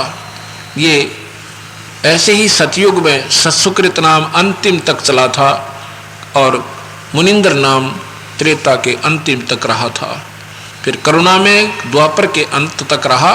ऐसे ही कबीर नाम कलयुग के अंत तक चलेगा। जब भी ये आते हैं ये सच्चाई यही बताया करते हैं, लेकिन सच्चाई को स्वीकार करने वाले हंस बहुत कम हैं। इन्होंने आकर बताया कि भाई कोई हिंदू न्यारा नहीं, मुसलमान कोई भिन्न नहीं, और दोनों की साधना ठीक नहीं तुम्हारी भगवान पाने की। गरीबदास जी कहते हैं, उन्हीं के शिष्य कबीर साहब के, कहते हैं मुसलमान गायें बखी, हिंदू खाया सूर, गरीबदास दोनों दीन थे, वो राम रही मादूर। मुसलमान ने गायें खा ली, हिंदू ने खा लिया सूअर। कहते हैं ये मांस खाने वाले से राम और रहीम बहुत दूर हैं, दर्शन भी नहीं देंगे आपको कभी। दोनों धर्मों को समझा करते भाई, आपा एक ही संत परमात्मा की संतान है। ये गधे कुत्ते सूअर ये गायें ये भी उसी भगवान के बच्चे हैं, और तुम इनको मार रहे हो, खा रहे हो, भगवान प्रसन्न नहीं होगा। ये भी हमारा बच्चे ने चाहे कोई छोटे न मारे और चाहे बड़े न मार दे, दुख बराबर होगा। भगवान का चाहे कीड़ी मार दो और चाहे हाथी न मारो, चाहे गाय न मारो, चाहे मनुष्य को मारो, उस ईश्वर ने इतना ही कष्ट होता है। और दोनों को कहा करते भाई तुम नरक में जाओगे। हिंदू मुस्लिम दो नहीं भाई, और दो कहें वो नरक में जाई। तुम समझे ही नहीं भगवान है क्या और इंसान जीव क्या है। इस बात पे मुसलमान भी नाराज हो गए और हिंदू भी। और कबीर साहब कहा करते मैं भगवान हूं भाई, मैं अल्लाह हूं। और मुसलमान धर्म में इस बात को स्वीकार्य नहीं करते कि कोई आकार में मोहम्मद साहब के बाद कोई आकार में अल्लाह नहीं आ सकता। और जो ये ऐसा कहे कि अल्लाह मनुष्य अपने आप को अल्लाह बता, वो गुमराह कर रहा है, समाज का दुश्मन है, उसको सजा दी जाए। कबीर साहब कहते थे मैं ही वो परमात्मा हूं भाई, मैं ही अल्लाह हूं, मुझे ही राम, मैं ही राम हूं, मैं ही सब कुछ हूं। लेकिन किसी ने नहीं सुनी, बल्कि दुश्मन बन गई। और कहा करते तुम जो साधना कर रहे हो ये केवल निराकार भगवान की कर रहे हो, उसी को काल कहते हैं। मुसलमान भाई उसको बेचून कहते हैं कि वो दिखाई नहीं देता। और वेदों के आधार पर विद्वान पुरुष पंडित उसको निराकार कह देते हैं। लेकिन मैं भगवान हूं, इस बात से मुसलमान बहुत चिढ़ गए। उसमें दिल्ली में सिकंदर लोधी दिल्ली का बादशाह था, उन्होंने शिकायत कर दी कि हे महाराज, एक कबीर नाम का नीच दुल्हा अपने धर्म की बेइज्जती कर रहा है, तौहीन कर रहा है। भाई सत्संग सुनो बैठ के।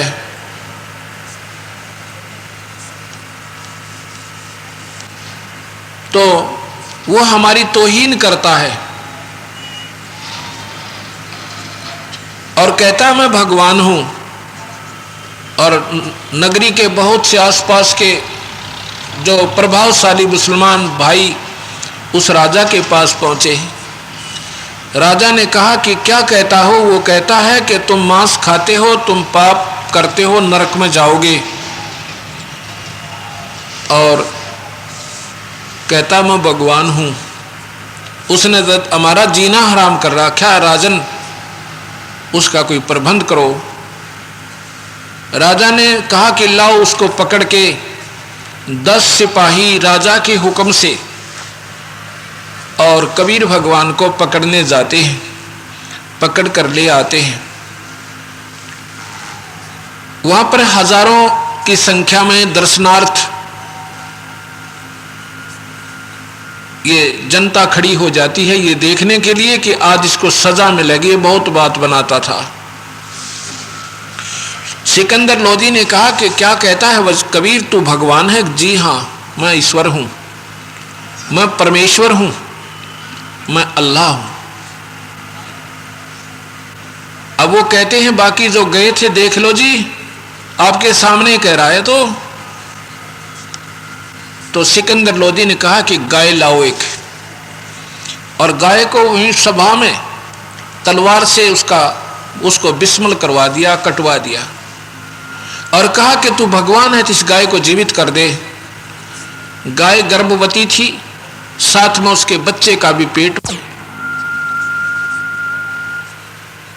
और सिकंदर कहता है अब इसको जीवित कर दे, मैं तुझे खुदा मानूं, नहीं तो तेरा सिर अभी कलम कर दूंगा। अब वो तो मालिक थे, उसका कौन कलम कर सकता था। उसी समय भगवान कबीर साहब खड़े हुए और जाके ऐसे एक थपकी गाय को लगाई, दोनों टुकड़ियां का एक थपकी उसके बच्चे का लगा दी, दोनों जुड़ गए और जीवित हो गए।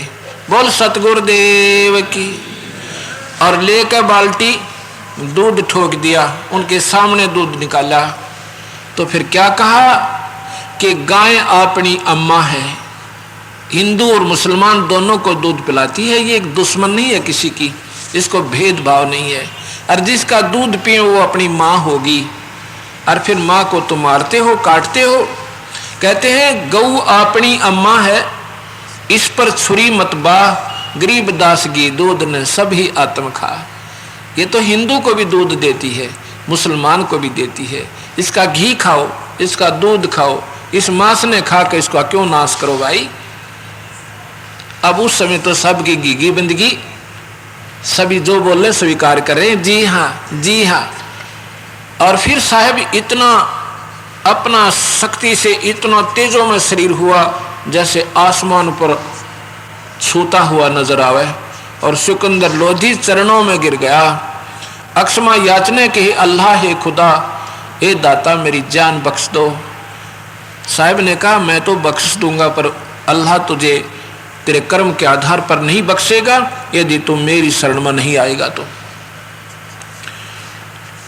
चरण लिए, हाथ जोड़े, अक्षमा याचना की और कहा कि मेरे से गलती होगी भगवान, माफ कर दो। कर दिया भाई, पर यो अनर्थ मत करो भाई, तुम दोनों ही हमारे बच्चे हो, हिंदू और मुसलमान, मैंने कोई फर्क नहीं। सिख और ईसाई कोई न्यारे नहीं है। सिख तो जब थे ही नहीं साहिब के समय में।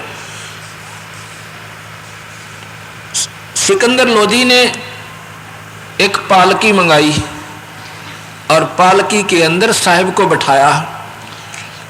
उधर से उसके माता मुंह बोले माता पिता कबीर साहिब के, वो भी आगे नीरू नीमा, क्योंकि जिसका बेटा पकड़ा जावा माँ बाप रुक नहीं सकते, बेशक मर जावे। और कहते राजा हमें भी मार दे, वो पकड़ रखे थे न्यारे, उनको पास नहीं आने दिया जा रहा था।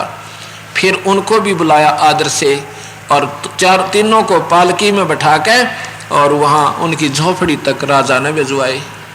बोल सतगुरुदेव की जय। अब ये कबीर भगवान है। धन धन सतगुरु सत कबीर भगत की पीड़ मिटाने वाले। धन धन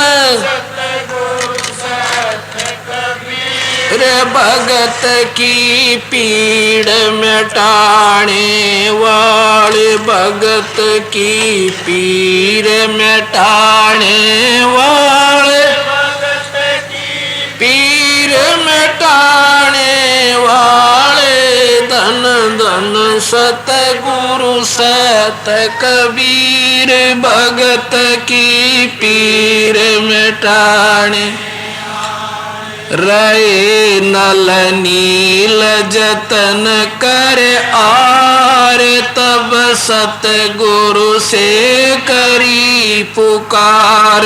रहे नल नील जतन कर आर, तब सतगुरु से करी पुकार। जा सत रेखा लखी अपार, सिंधु पर चला तराने वाले। जा सत रेखा लखी अपार, सिंधु पर चला तराने वाले। धन धन सत कबीर भगत की पीर मिटा,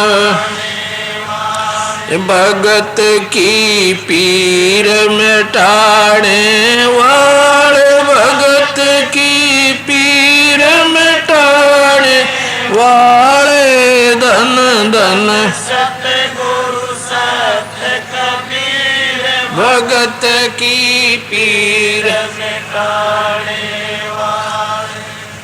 धन धन सतगुरु सत कबीर भगत की पीर मिटाने वाले। दसी सरपन जब जा पुकारी, इंद्रमती कुला।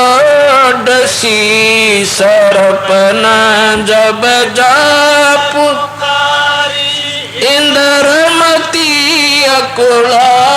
आपन तुरंत करी सहाय, बैरूली मंत्र सुनाने वाले। आपन तुरंत करी सहाय, बैरूली मंत्र सुनाने वाले धन धन सत कबीर भगत की पीड़ मिटाने वाले भक्त की पीड़ मिटाने वाले भक्त की पीड़ मिटाने वाले धन धन सतगुरु सत कबीर भगत की पीड़ मिटाने दामोदर सेठ के होठ अकाज अरज करी डूबता देख जहाज दामोदर सेठ के थे अकाज अरज करी डूबता देख जहाज लाज मेरी रखियो गरीब नवाज समुद्र से पार लंघाने वाली लाज मेरी रखियो गरीब नवाज समुद्र से पार लंघाने वाले धन धन सतगुरु सत कबीर भगत की पीड़ मिटाने वाले भक्त की पीड़ मिटाने वाले पीड़ मिटाने वाले धन धन सतगुरु सत कबीर भगत की कह कर जोड़ दीन धर्मदास दरस दे पूर्ण करियो आस कह कर जोड़ दीन धर्मदास दरस दे पूर्ण करियो आस मेट दो जन्म मरण की तरास सत्य पद प्राप्त करवाने वाले मेट दो जन्म मरण की तरास सत्य पद प्राप्त करवाने वाले धन धन भगत की पीड़ मिटाने वाले भक्त की पीड़ मिटाने वाले भक्त की पीड़ मिटाने वाले धन धन सत कबीर भगत की पीड़ मिटाने सत साहिब। अब और आपको बताते हैं, अभी आपने सुना कि रहे नल नील जतन कर हार तब सतगुरु से करी पुकार। अब भक्त आत्माओं, सच्चाई का ज्ञान ना होने से सच्चाई को इतना रुला दिया, इतना उलझा दिया कि अब सुलझाना हमारे लिए बहुत कठिन हो गया।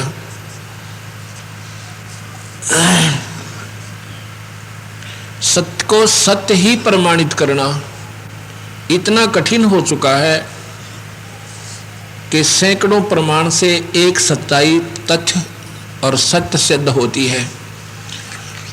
भगवान को भगवान सिद्ध करने में हमें जोर लग रहा है, कबीर साहब को परमात्मा सिद्ध करने में हमें जोर लग रहा है, लेकिन सच्चाई हमेशा सत्य ही होती है। अब हम रामायण पढ़ा करते थे और बहुत शौक से पढ़ा करते थे, सुना भी करते थे, रामलीला भी देखा करते थे। और अभी कुछ समय पहले रामायण टीवी के ऊपर पूर्ण रूप से आई है, जो कि प्रमाणित है। उसमें आपने देखा होगा जब सीता की सिरच हो रही थी, सीता को ही उठा ले जाता है रावण।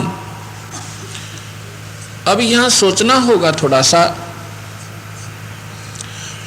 जब सीता को रावण उठा ले जाता है तो भगवान राम को ये नहीं मालूम कि सीता को कौन उठा ले गया। अंडरस्टूड है, ये तो सबको मालूम है। हम अपने किसी से पूछा करते थे क्या भगवान को मालूम नहीं था, तो कहा करते वो तो लीला कर रहे थे। किस लिए? कि रावण ने 33 करोड़ देवताओं को कैद कर रखा था, उनको छुटवाने का बहाना करना था। बिल्कुल सही है, कोई बात नहीं। जब तो हम बड़े खुश होते थे, अब हमें मालूम हुआ कि ये सारी लीला नहीं थी। ये तो ऐसे था जैसे कोई फिल्म बना दे। फिल्म पहले उसकी स्टोरी लिखी जाती है, उसके बाद उसके पात्र चुने जाते हैं और एक डायरेक्टर होता है, एक प्रोड्यूसर होता है। इसमें यह काल भगवान जो है ये डायरेक्टर भी है और प्रोड्यूसर भी है। डायरेक्टर के आदेश बिना वो हीरो एक कदम भी इधर उधर नहीं रख सकता, नहीं तो उसको निकाल दिया जा, भाग जाए यहां से। ये रामायण जो भी घट रही थी ये राम के बस की नहीं थी। ये कठपुतली थे अपने कर्मों के आधार पर, और काल भगवान के हाथ में सबकी बुद्धि है और सबका स्विच उसके हाथ में है, रिमोट कंट्रोल वही स्वयं रखता है। गीता जी में लिखा है कि मैं इन प्राणियों का, अर्जुन, जिसकी बुद्धि भ्रष्ट करना चाहूं कर देता हूं और जिसकी खोलना चाहूं खोल देता हूं। ऐसा ही लिखा है, आप पढ़िए गीता ने। जो गहरी नजर गीता में इस दास के द्वारा आपको अनुवाद और शब्दार्थ बिल्कुल साथ साथ मिलेगा, और किसी विद्वान से उसको मिलवा लेना। कोई न सोचे कि महाराज जी शायद संस्कृत ना जानते होंगे। हमारे कबीर भगवान ने जो टेथ संस्कृत बुलवा दी थी भैंसे तक, और हम तो मनुष्य शरीर तो है इस दास का। वही शक्ति, वही परमात्मा ये सारा खेल खेल रहा है। जैसा आपने सुना होगा कि महर्षि वाल्मीकि ने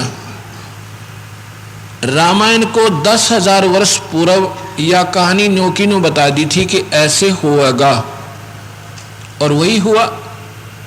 फिर राम का रोल कित रह गया उसमें? वो तो कठपुतली थे, ये तो पहले सुनियोजित थी। जब 10,000 वर्ष पूर्व जिस बात का पहले ज्ञान हुआ और वो वैसे ही हुआ, तो क्या था कि ये फिल्म पहले से बनी हुई थी। ऐसे ही राम आया, सीता उठी और युद्ध हुआ, ऐसे ही पुल बंधा, उनसे पुल नहीं बना। तो उस समय भगवान राम की बुद्धि काल ने बंद कर दी, क्योंकि ये विष्णु है 1000, ये 4 भुजा की, और इनका पिता काल भगवान जो 1000 भुजा का, उसके हाथ में 21 ब्रह्मांड का रिमोट कंट्रोल है, और गुप्त रूप से वहीं से सबको ऑन ऑफ करता रहता है। उस समय भगवान राम की बुद्धि उसने बंद कर दी कि उसको मालूम भी नहीं सीता कौन उठा ले गया। हनुमान जी ने खोज किया, ऐसे ही कोई दक्षिण में गया, कोई पूर्व में, कोई उत्तर में, कहीं जामवान जा रहा, कहीं सुग्रीव गा, और कहीं पर अंगद गा, कहीं हनुमान गा। हनुमान ने देखा कि वो रावण की कैद में माता बंद है। हनुमान जी ने आके बताई कि लंका पति रावण राक्षस हमारी मां को उठा लेगा। तो अब रावण के पास पहले दूत भेजे, रावण नहीं माना, कहता तुम्हें हिम्मत है तो युद्ध करके आ जाओ और ले जाओ। उस समय पुल की आवश्यकता बनी सेना पार करने के लिए। भगवान राम ने 3 दिन तक समुद्र में खड़ा होकर समुद्र से प्रार्थना की, उसकी याचना की, स्तुति करी कि हे समुद्र देव, हे जलधि, हे सागर राज, मुझे रास्ता दे दे, आज मैं बहुत दुखी हूं। 3 दिन तक समुद्र टस से मस नहीं होता है। तो कहता है रामचंद्र, लक्ष्मण मेरा अग्नि बाण निकाल, ये लाता के भूत बातों से नहीं मानते, ले इसको जला देता हूं समुद्र को। लक्ष्मण ने जब अग्नि बाण दिया, भगवान ने उसको प्रतिंचा पर चढ़ाकर, और जो ही समुद्र को जलाना चाहा उसमें से लपटें निकलने लगी। तब समुद्र कहते हैं समुद्र ब्राह्मण का रूप बना के और भगवान के समक्ष खड़ा हो जाता है, हाथ जोड़ के कहता है भगवान अनर्थ ना करो, हमारी भी मर्यादा है। अगर इस समुद्र को फूंक दोगे तो ये पृथ्वी का बैलेंस बिगड़ जाएगा। ये ना जाने कहाँ की कहाँ जाएगी, और साथ में ये खड़ा हो जाएगा, आपका उल्लू सीधा नहीं होगा। मैं आपसे बताता हूं कि सांप भी मरे, लाठी भी ना टूटे। ऐसा काम करो। कहता बता भाई, आपकी सेना में एक नल नील नाम के 2 सैनिक हैं, उनके पास ऐसी शक्ति है उनके गुरुदेव की प्रदान की हुई, उनके हाथ से कोई वस्तु नहीं डूबती। ये नल नील कौन थे? इनके गुरुदेव कौन थे? साहेब कबीर, वो पूर्ण परमात्मा त्रेता में मुनिंदर नाम से आए हुए थे। उसमें ये नल नील साहेब के शिष्य थे, और ये थे भोले से दिमाग के, और सेवा इतनी करते थे, जब कोई संत समागम होते थे, ये भक्त आत्मा आ जाती थी सत्संग विचार विमर्श करने के लिए, और उधर से मुनिंदर साहब भी उनको सत्ज्ञान बताते थे। तो नल नील उनके बर्तन साफ करने के लिए, ऋषियों के उनके कपड़े साफ करते थे, दरिया पर पहुंच जाते थे। दरिया के किनारे ही ये समागम हुआ करते थे, पानी का आसरा लेकर। वो क्या करते थे कि वो इतने मस्त हो जाते थे, एक काम में दूसरा भूल जाते।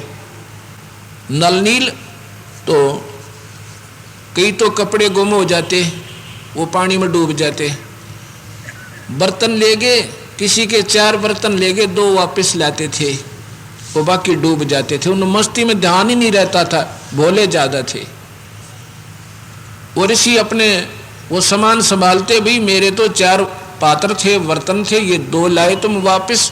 किसी का गिलास नहीं तो किसी का करमंडल खो दिया, किसी का कुर्ता लाए तो किसी की लंगोटी खोयाए। फिर वो ऋषि कहते भाई तुम रहने दो, हम अपनी सेवा आप ही कर लेंगे। तुम तो भाई सेवा तो करते हो, पर भाई हमारा तो नुकसान भी बहुत हो जाता है। फिर वो रोने लग जाते हैं, कहते नहीं ऋषिवर, अपने दासों से सेवा मत लो, हमें सेवा दे दो। उन्होंने सोचा भाई ये अच्छा काम हुआ, इन्हें नाटे तो दोष लगे, और जो इनको सेवा दें तो ये आधी वस्तु वापस लाए, बड़ा समस्या हुई। तो उन्होंने उनके गुरुदेव मुनिंदर जी से प्रार्थना की कि आपके शिष्य,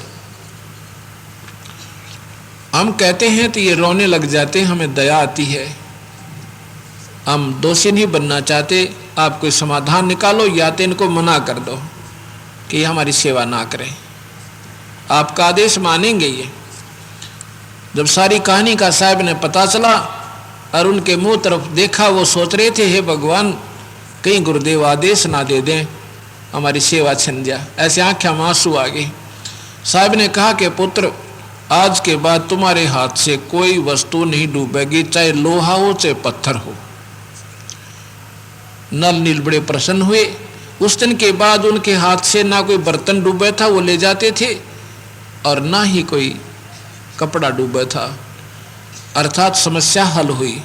फिर उस समय जब सेना की आवश्यकता पड़ी तो सभी ऋषि और सभी भक्त आत्मा रामचंद्र की तरफ लड़ने के लिए पहुंच जाते हैं। ये नल्लीन उनकी सेना में शामिल हो जाते हैं।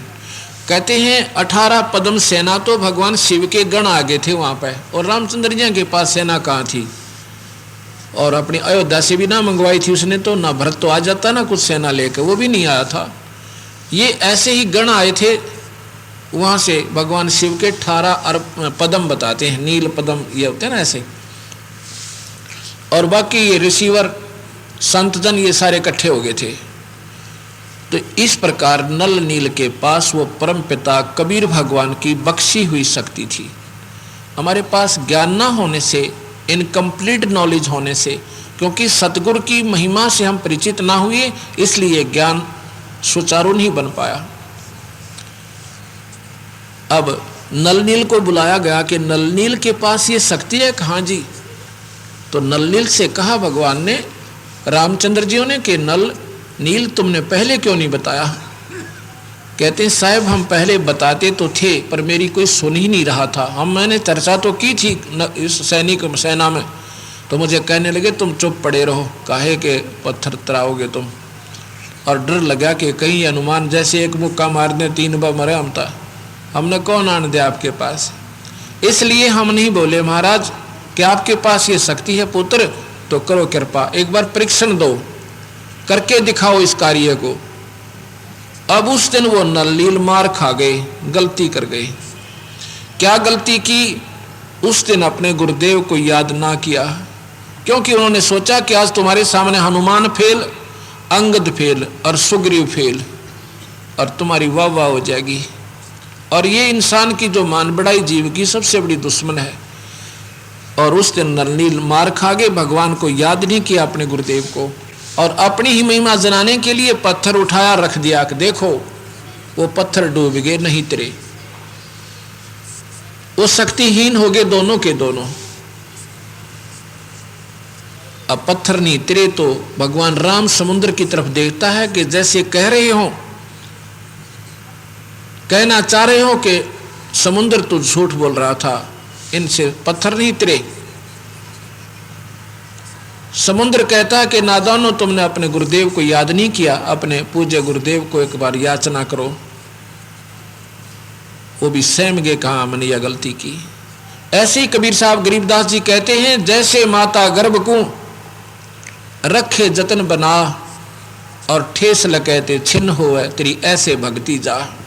भक्ति हम सभी करते हैं पर उसको संभाल नहीं सकते, जिसके परिणाम स्वरूप मर्यादा भंग होने भगवान अपनी शक्ति वापस ले लेता है और हम फिर जीव के जीव रह जाते हैं।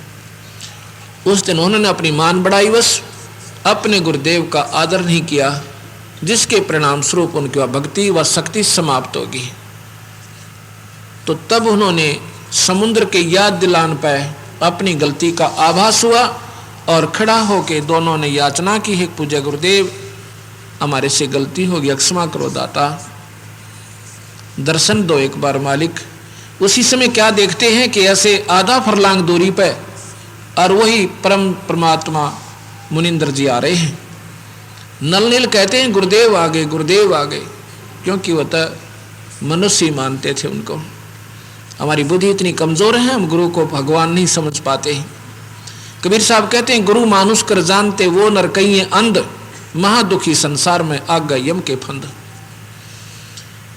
कहते हैं हमारे गुरुदेव आ गए, गुरुदेव आ गए, सतगुरु वहां प्रकट हो गए, क्योंकि ये अंतर्यामी हैं, सर्वव्यापक हैं, जहां चाहे प्रकट हो सकते हैं। जब वहां पहुंचे तो नल नील उनको रामचंद्र जी ने कहा कि हे ऋषिवर, आपके शिष्यों की आज शक्ति समाप्त हो गई, ये पत्थर नहीं तर पाए इनसे। साहब ने कहा कि अब इनके हाथ में वो शक्ति रहेगी भी नहीं, ये अक्षीण कर ले इन्होंने अपनी गलती तय। तो भगवान राम ने अपनी प्रार्थना की कि ऋषिवर ऐसे ऐसे मेरे ऊपर आपत्ति आई है और रावण राक्षस राज मेरी पत्नी उठा ले गया है और भगवान वो राजी खुशी नहीं दे रहा, और साथ में 33 करोड़ देवताओं को बंद कर रखा है। आप जानी जान हैं, आप कृपा करो समुद्र पर पुल बन जावे और हम उस अनर्थ को समाप्त कर दें।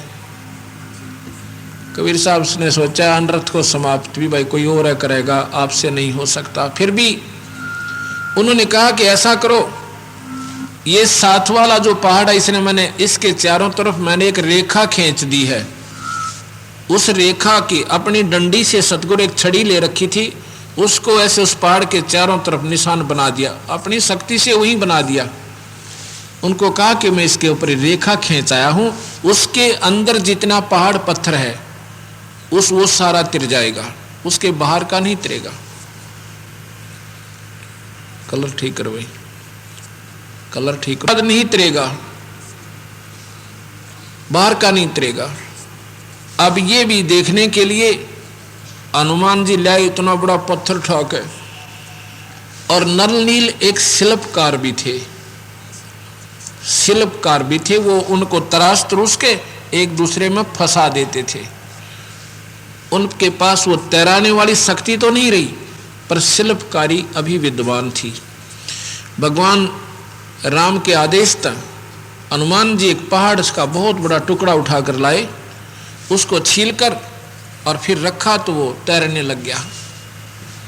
सभी बड़े प्रसन्न हुए और वहां से साहब अंतर ध्यान हो गए। वो देख रहे हैं कि भगवान कहाँ गए वो ऋषि वहां नहीं थे। अब ऋषि की कहाँ चिंता, उन्हें तो पुल की चिंता पड़गी, अपना पुल बांधागा।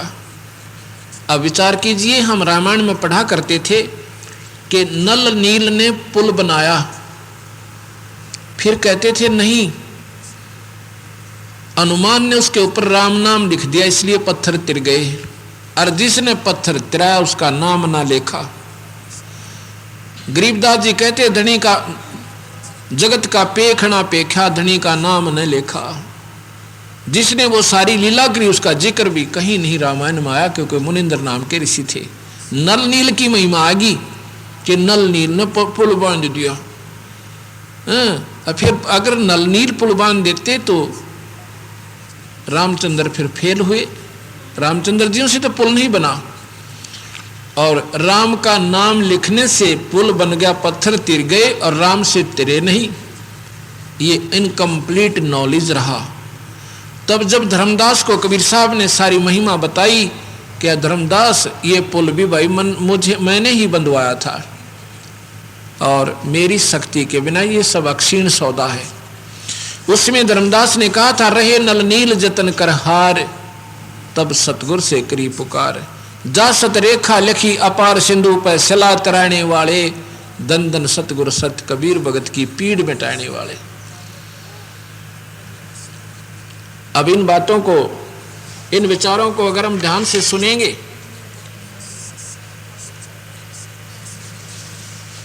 क्योंकि ये बात जब समझ में आएगी हमारा, जब हम निष्पक्ष हो जाएंगे, कोई पंथी मत रहो, ना कोई मजहबी बनो, इंसान और जीव बनकर ये शास्त्र, ये सत्संग सुनो, और फिर साथ में अगर नहीं विश्वास हो तो फिर अपने जो मूल शास्त्र हैं इस जीव मात्र के, वेद और गीता, ये 18 पुराण, ये प्रमाणित शास्त्र हैं, सुधा सागर, इनको मिलाओ।